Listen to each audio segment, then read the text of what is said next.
गण गणपते नमः। मैं अन्न बजाज ज्योतिष एडवाइज़र आध्यात्मिक इच्छा पूर्ति यात्रा में आप मेरे साथ चल रहे हैं।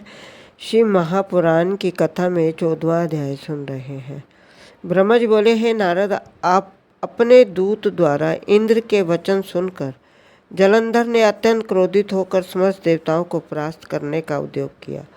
उसने दैत्यों की एक विशाल सेना एकत्र की, जिसमें राक्षस, दैत्य, दानव करोड़ों की संख्या में एकत्र हो गए। शुंभ निशुंभ के समान उस वीरों की सेना में अनेक युद्धप थे। कालनेमी अन्य युद्धपों के सहित सम्मिलित हुआ। ऐसी बलशाली अपार सेना जलंधर देवलोक जीतने को चल दिया।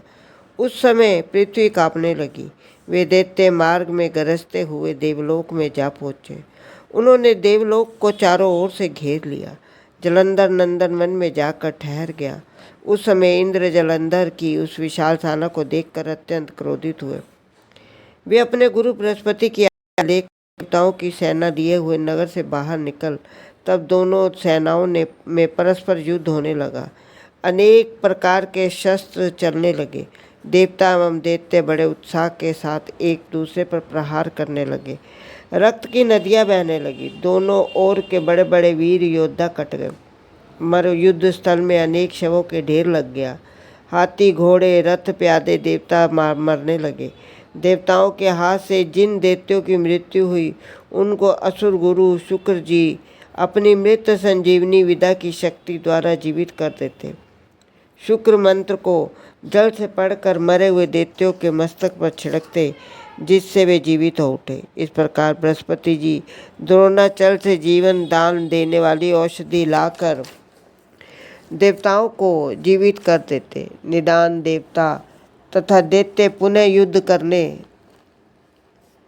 लगते। इस प्रकार कोई विजय प्राप्त न कर सका।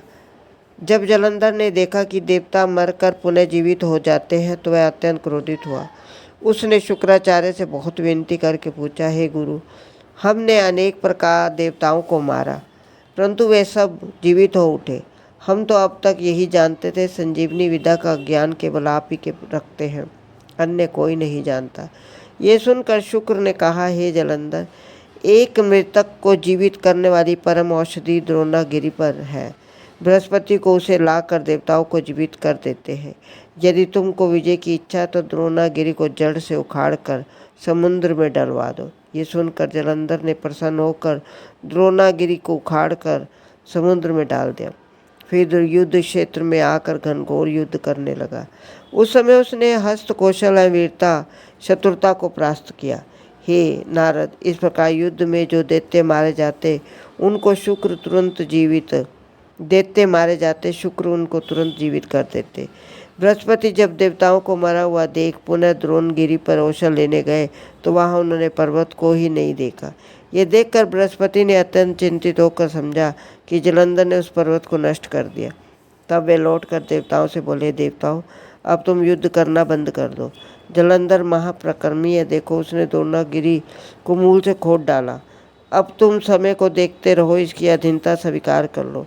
गुरु के ऐसे वचन सुनकर समस्त देवता युद्ध स्थल से भाग चले। जिनको जहाँ स्थान मिला वह वहीं जा छिपा। जब दैत्यों ने देवताओं को इस प्रकार भागते हुए देखा, तो प्रसन्नता से भरकर घोर सिंहनाद किया। विजय के बाजे बजने लगे। जलंधर देवताओं के नगर में चला गया। ये देखकर इंद्र आदि बड़े बड़े देवता सिमट कर एक कुंतल में जा छिपे, परंतु वहाँ भी उनका भय दूर न हुआ। इस प्रकार उन्होंने अनेक प्रकार के कष्ट उठाए। जलंधर देवताओं को अपने वश में करने के पश्चात आनंद पूर्वक राज्य करने लगा। जिस प्रकार स्थान पर कभी देवताओं की राजधानी थी, अब दैत्यों की राजधानी बनाई। जलंधर ने चंद्र, अग्नि, यम, कुबेर, सूर्य, पवन समस्त देवताओं को अलग अलग पदों पर दैत्यों को नियुक्त किया। ऐसा प्रतापी शक्तिशाली हुआ जिसका वर्णन नहीं किया जा सकता। इसके पश्चात वह शुंभ आदि को राज्य कार्य सौंपकर सेना सहित देवताओं को खोजने के लिए सुमेरु पर्वत की ओर चल दिया। शिव महापुराण की कथा का आगे आनंद लेने के लिए आप मेरा अगला वीडियो देखिए। ओम नमो शिवाय।